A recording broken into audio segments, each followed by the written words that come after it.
Doctor साहब, वज़ीर-ए-आज़म शहबाज साहब ने अमरीकी सफारत खाने में तकरीब से खिताब किया जहाँ उन्होंने कहा कि भारत पहलगाम वाक़े पर भारत ने आज़ादाना तहकीकात की बजाय पाकिस्तान पर हमला कर दिया, जबकि उन्होंने कहा कि जंग बंदी में सदर ट्रंप का जो किरदार है उसको हम सराहते हैं।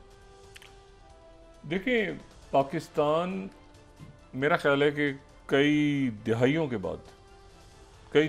बाद सालों तो नहीं, दिहाइयाँ कहूँगा मैं, कई दिहाइयों के बाद पाकिस्तान एक इंतहाई मजबूत खारजा पॉलिसी के साथ दुनिया के सामने मौजूद है।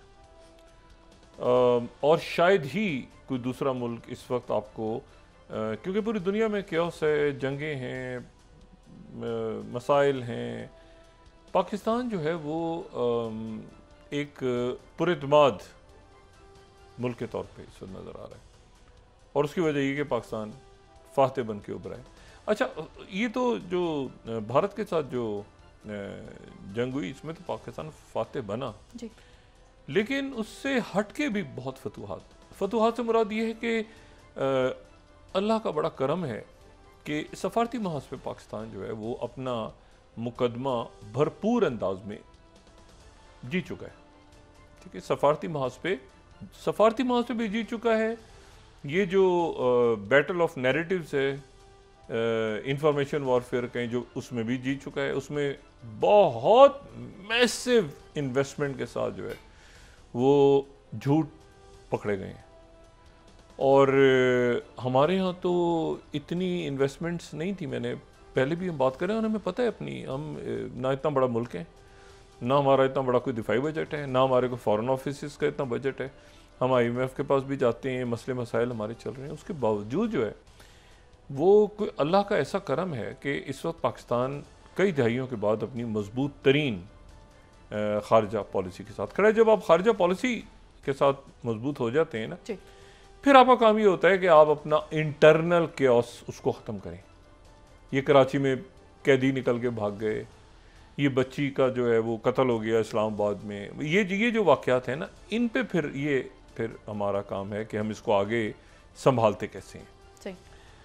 अब सऊदी अरेबिया का दौरा हो रहा है जी। शहबाज शरीफ जा रहे हैं आसिम मुनीर साहब के साथ जी। तो ये जो है, ये बुनियादी तौर पे तो वैसे भी सऊदी अरेबिया हम गए हैं, लेकिन इस दफ़ा इन मुल्कों का जो दौरा हो रहा है वो ये है कि फ़ौज की भी फतह है। अच्छा, फ़ौज की फतह का फिर एक ऐलान भी है, मतलब उसमें देखें ना, उनका जो फील्ड मार्शल का ओहदा है, तो वो तो इस बात की इंडोर्समेंट है ना कि जीती है फौज। मतलब इसके ऊपर तो कोई दो आरा नहीं है ना कि एक अलामती जो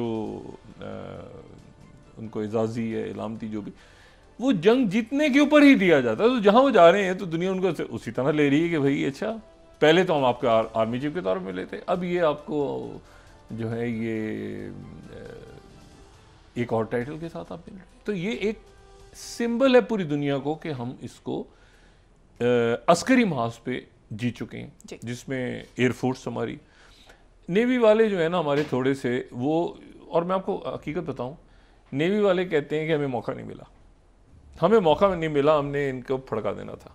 मतलब वो इसमें रह गए कि ये, और वो कहते हैं वो हकीकतन वो कहते हैं कि हम ज़्यादा फड़का देते, हमें जो है ना बस मौका नहीं मिला। ये थोड़ा सा आगे बढ़ते हैं ना, जो कराची वराची की तरफ इधर सोच रहे थे, तो वो ये बड़ा अल्लाह का करम है। तो लेकिन फिर मैंने वही आपसे बात की ना कि फिर जो बाकी मामलात हैं, अब जैसे बजट, तरक्याती बजट, मतलब मैं अब इस पर कोई ज़्यादा बात नहीं करना चाह रहा, ठीक है। मतलब है कि इसके समराज जो हैं वो अवाम तक पहुँचने चाहिए। ये जो भी फतूहात हम हासिल कर रहे हैं खारजा पॉलिसी में, जब आप आगे जाते हैं तो उसका कोई फ़ायदा नहीं होता ना जब तक लोगों को उसका पता न चले, कि अवाम को पता न चले कि भाई ये खारजा पॉलिसी ठीक हो गई, लेकिन लोग जो है वो, तो उसके फिर समरात, लेकिन आहिस्ता आहिस्ता आराम आराम से, उस वक्त जब आप इसी एक रास्ते को पकड़ के आगे चलते रहें और वो उबहम ख़त्म हो गया, उबहम से निकल आए ना, कॉन्फिडेंट हैं अब आगे।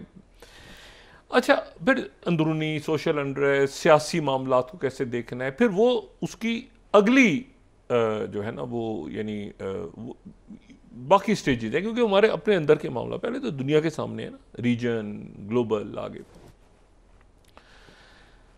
मैं आपको सिर्फ ये बात बताऊं कि अगर हम रीजन से शुरू करें ना, तो देखिए अफ़गानिस्तान के साथ हमारे ताल्लुकात, और उसमें बेहतरी क्या आई, गलत फहमियाँ दूर हुई। और अफ़गानिस्तान को भी मैं ज़ाती तौर पे उनको भी मुर्द इल्ज़ाम नहीं करार देता। उसकी वजह यह है कि साल साल से आप देखिए ना, यही हमें नहीं पता कि वो उनकी अफ़गान नेशनल आर्मी किधर गई, असला वो छोड़ के चले गए अमेरिकन। फिर वो, मैं आपको बताऊं, ये जो भी कुछ हुआ है ना, दहशत गर्दी हो रही है, ये सारा कुछ हमें बहुत गुस्सा भी आ रहा है, हम इसको बुरा भी कह रहे हैं, BLA बाकी थे। प्लान इससे कहीं ज़्यादा थे पाकिस्तान के लिए, जिससे अल्लाह ताला ने हमें महफूज रखा है। प्लान इससे बहुत ज़्यादा थे। मैं आपको बता रहा हूँ, मैंने बड़ी अच्छे खासे लोगों से सुना है कंबोडिया बना के निकलेंगे पाकिस्तान में, तो उससे हम निकले। ये बाकी मामलात, ये अब देखिए टेररिज्म कांस्टेंट है, हमेशा आपको अलर्ट रखना है, अपने आप को अलर्ट रहना है और अलर्ट रखना है बॉर्डर्स पे, सिक्योरिटी फोर्सेस। लेकिन ईरान के साथ हमारे मामलात, सऊदी अरबिया जा रहे हैं, चाइना, मॉस्को, आगे पीछे अमेरिका। तो बात यह है कि अब इसको आगे लेके चलें। मैं आपको रीजन के हवाले से 2-3 बातें कह के और फिर बात आगे बढ़ाता हूँ। भारत शायद ब्रिक्स में ज़्यादा से ना टिक पाए। सही। ब्रिक्स में भारत अनईजी हो रहा है। सही। और यह अनईजी हो रहा है खुद, या ये है कि उसको इस बात का अंदाज़ा हो रहा है भारत को भी, और ये बात मॉस्को में भी डिस्कस हो रही है, और मुझे नहीं पता सफारती हलकों में हो रही है कि नहीं, लेकिन ये मीडिया के जो लोग हैं, जो बड़े वहाँ पे असर रखते हैं, क्रेमलिन की जो पॉलिसी मेकर्स हैं, उनका कहना यह है कि शायद ब्रिक्स में भारत जो है वो अनईजी है और मिसफिट है। ख़ास तौर पे रशिया, साउथ अफ्रीका की जो पॉलिसी रही है इसराइल के बारे में, साउथ अफ्रीका की जो पॉलिसी इसराइल के बारे में, साउथ अफ्रीका ने तो पेश किया था ये जेनोसाइड वाला। ट्रम्प साहब को जो गुस्सा ज़्यादा चढ़ा है, वो एक तो वो किसानों का मामला हम डिस्कस कर चुके हैं, वो कि जी वो वाइट फार्म, वो जो वाइट और ब्लैक, और वो जो भी इनके इश्यूज़ हैं। लेकिन एक और भी तो मसला है ना, और वो ये कि उन्होंने जेनोसाइड के अंदर नाम डाला, तो उसके साथ भी साउथ अफ्रीका है, फिर उसके बाद चाइना है, सबसे बड़ा तो चाइना है इसमें एक, है ना। फिर दूसरे मुल्क जो आ रहे हैं सारे, वो भी कुछ मतलब वो बात बन नहीं रही, ठीक है ना। अब इसमें टर्की आना चाहता है, पाकिस्तान इसमें आना चाहता है, और बहुत सारे मुल्क इसमें ऐसे आने चाहते हैं। भारत इसमें इजी नहीं होगा, ठीक है। फिर वो जो आगे डी-डॉलराइजेशन या कोई दूसरी करेंसी या फिर दूसरे मामला, तो जो मैंने कल भी बात की थी, मैं आज भी दोबारा ही कह रहा हूँ कि शायद भारत SCO में और ब्रिक्स में ज़्यादा से ये जो मैसेजिंग वहाँ से हो रही है दूसरे कैपिटल से भारत को, क्या होता है ना कि your services are no more required in this forums, तो वो जो है वो भारत शायद इन फोरम से खुद ही निकल जाए, और वो खुद अपने आप को लेकर आ गए हैं ऐसी जगह पे जहाँ पर वो अब एक ही उसके सामने कैंप है, और वो कैंप जो है वो है कि वो अमेरिका के पास जाए। और अमेरिका एक बड़ी पावर है, देखें वो जाए, उन्होंने अपना रास्ता चुना है, उनके वो पार्टनर्स बने। लेकिन ब्रिक्स और SCO के अंदर एक मैसेजेस वहाँ से आ रहे हैं कि आपकी सर्विसेज यहाँ पे रिक्वायर्ड नहीं है। अच्छा, अब उसमें वो जाहिर है कि फिर रशिया के ऑयल का मामला, तो रशिया से वेपन्स कैसे लेने हैं, फिर चाइना से कैसे, मतलब है कि वो होता है ना, जो सबका दोस्त होता है किसी का दोस्त नहीं होता। ये भी तो बात है ना, जो सबका दोस्त होता है किसी का दोस्त नहीं होता। आप किसी एक ताल्लुका सबसे रखें, लेकिन दोस्त अगर बनना है किसी का, स्ट्रेटेजिक पार्टनर बनना है, तो एक ही का बनेंगे आप। तो भारत की कोई सच मेरा नहीं ख्याल कि उनका कोई बाकी मुल्कों की तरफ से जो मैसेजेस आए हैं वहाँ पे, उसमें ये कि बात। दूसरी बात जो है वो ये कि आज अब ये बात हो रही है कि प्रेसिडेंट पुतिन जो है, प्रेसिडेंट पुतिन किस तरह से जवाब देंगे अपनी जो उनकी सरजमीन पे जो अटैक हुआ है उसका, वो जवाब किस तरह से देंगे, क्या प्लान कर रहे हैं, कैसे देंगे, कब देंगे, उसका तरीक़ाकार क्या होगा। तो ये जो है अब ये बात डिस्कस हो रही है। तमाम आप समझें कि ये नेटो, अमेरिका, पूरी दुनिया ये इंतज़ार कर रही है कि प्रेसिडेंट पुतिन जवाब किस तरह देंगे। जवाब वो देंगे, लेकिन कैसे देंगे, कब देंगे, क्या देंगे। 41 जहाज़ गिरे थे, 41 जो पहले दिन क्लेम हुआ था 41 का, उसके बाद ये हुआ कि कीव की तरफ से बात आ गई कि नहीं ये, आज मैं वॉशिंगटन पोस्ट कोट कर रहा हूँ,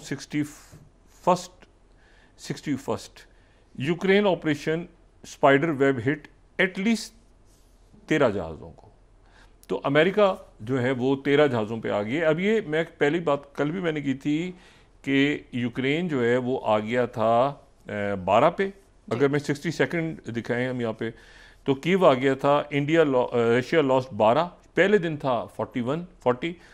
अब अमेरिकन जो है वो कह रहे हैं 13, लेकिन मॉस्को जो बात हो रही है वो कह रहे हैं कि 4 या 5, सिर्फ ये 4 या 5 जहाज़ हमारे उनको नुकसान पहुंचा है, और वो भी इतना बड़ा नुकसान नहीं है कि हमारी कोई बहुत ज़्यादा यहाँ पे स्ट्रेटेजिक बॉम्बर्स ख़त्म हो गए हैं हमारे पास, और ऐसा कुछ नहीं है, ठीक है।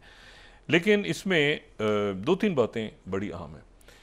पहली बात तो ये फिर वही बात कि प्रेसिडेंट ट्रंप की खामोशी, एक पुरस्रार खामोशी। प्रेसिडेंट ट्रंप अभी तक उन्होंने इस मामले पे मीडिया से कोई बात नहीं की, बड़ा अनयूजुअल है। आपको पता है ना, प्रेसिडेंट ट्रंप को रोज़ शौक है शाम को कोई ना कोई कहानी हो, मीडिया आ जाए सामने, वो कहानी, एयरपोर्ट से उतरे, जहाज़ में आगे पीछे दाएं बाएं मीडिया खड़ा है, वो सामने जहाज़ का मॉडल है, साथ तस्वीर लगी हुई है गल्फ ऑफ अमेरिका, और वो एक माहौल बना हुआ है। वो जब से ये वाक़या हुआ है वो सामने उन्होंने मीडिया से बात नहीं की, और लोग मुंतज़िर हैं कि वो मीडिया से बात करें।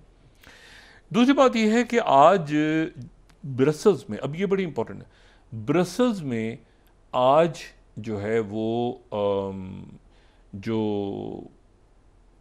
यूरोपीय ममालिक हैं, जो नेटो आप समझ रहे हैं, नेटो का एक ग्रुप जो है वो ऑस्टिन लॉयड जब सेक्रेटरी डिफेंस थे तो उन्होंने बनाया था 2022 में। वो था यूक्रेन की मदद करने के लिए, कि यूक्रेन की हमने मदद करनी है, तो उसको चेयर भी ऑस्टिन लॉयड ही करते थे खुद एज अ सेक्रेटरी डिफेंस। और उसमें उस वक्त ये हुआ था कि ये उन्होंने फिर उसके बाद इनको एड देनी शुरू की थी, और ये जो है ये अगर मैं यहाँ पर यूएस डिपार्टमेंट ऑफ स्टेट की को मैं ये कोट करूँ यहाँ पे सेकंड स्लाइड को 12 मार्च की, तो अमेरिका ने $66.9 बिलियन दिए हैं यूक्रेन को 2022 से, ये दिए हैं मिलिट्री असिस्टेंस के लिए, और 69.7 बिलियन दिए हैं, मतलब ये दिए हैं मिलिट्री असिस्टेंस, और फिर उसके बाद जो है वो दोबारा इनको दिए हैं 2014 से इतने दे दिए हैं, ठीक है। एक तो फिगर इसमें है। दूसरी जो फिगर है वो काउंसिल ऑफ फॉरेन रिलेशंस, अगर मैं यहाँ पर काउंसिल ऑफ फॉरेन रिलेशंस की को कोट कर रहा हूँ उनकी कर्टसी से, मैं ये दिखाऊँ तो 61 बिलियन, ये फर्स्ट स्लाइड जो है, how much has US spent on war in Ukraine, तो ये है 175 बिलियन, टोटल 175 बिलियन है, 175 बिलियन, वो जो ऊपर लिखा नज़र आ रहा है, ठीक है ना। ये अभी की रिपोर्ट है, ये रिपोर्ट है अभी 2 महीने पहले की, तो उसमें जो है वो 175 बिलियन टोटल दिए हैं इन्होंने 5 बिल्स में, और ये उसके बाद इन्होंने इसको दिखाया है इसका, ठीक है ना, कि कितने दिए हैं लोन में, कितनी एड दी है। अगर आप इसको पूरी स्लाइड को हम थोड़ा सा ऊपर करके दिखाएंगे तो हमें बड़ी क्लैरिटी के साथ इसमें नज़र आ जाएगा कि महीने टू महीने द मोस्ट रिसेंट बिल वो first over year and it is the largest one, जो 61 बिलियन का था। एक ही दफ़ा में 61 बिलियन जो है वो इनको अप्रैल 2024 में मिल गए थे। अच्छा, और उसके बाद फिर इसका अगर आप देखें ना कि मदद अमेरिका ने पैसे कितने दिए हैं, ये अगर आप सेकंड पे चले जाएं तो how much aid is actually going to Ukraine, तो उसमें major US spending in response to war 195 billion, जो काउंटर ये जो काउंसिल ऑफ फॉरेन रिलेशंस है उनका कहना ये है कि 195 बिलियन गए हैं। और अगर आप आगे देखें इस स्लाइड को थोड़ा सा ऊपर करें तो यहाँ पे एड टू गवर्नमेंट बड़ी इंटरेस्टिंग है। हुकूमत को जो गए हैं, ह्यूमैनिटेरियन सपोर्ट गई है इनको 3.7 बिलियन। अच्छा, उसके बाद 63 बिलियन जो हुकूमत को गए हैं। वेपन्स को अलग गए हैं, जो नीचे अगर हम देखें इसमें जो रेड कलर में है, वेपन्स के लिए गए हैं 70.6 बिलियन। तो बहुत पैसा, इनको बहुत पैसा दिया गया है, यूक्रेन को बहुत पैसा दिया गया। और वो पैसा दिया किस तरह जाता है, वो पैसा अमूमन जो दिया जाता है वो घूम के वापस उधर ही आ जाता है ना, मिलिट्री इंडस्ट्रियल कॉम्प्लेक्स में आ जाता है वापस, क्योंकि उधर आप कहते हैं असला खरीदो, असला किससे खरीदो, हमसे खरीदो, तो पैसा वो उधर से घूम के कमीशन कट हुआ बीच में बहुत से लोगों के और वो वापस आ गया।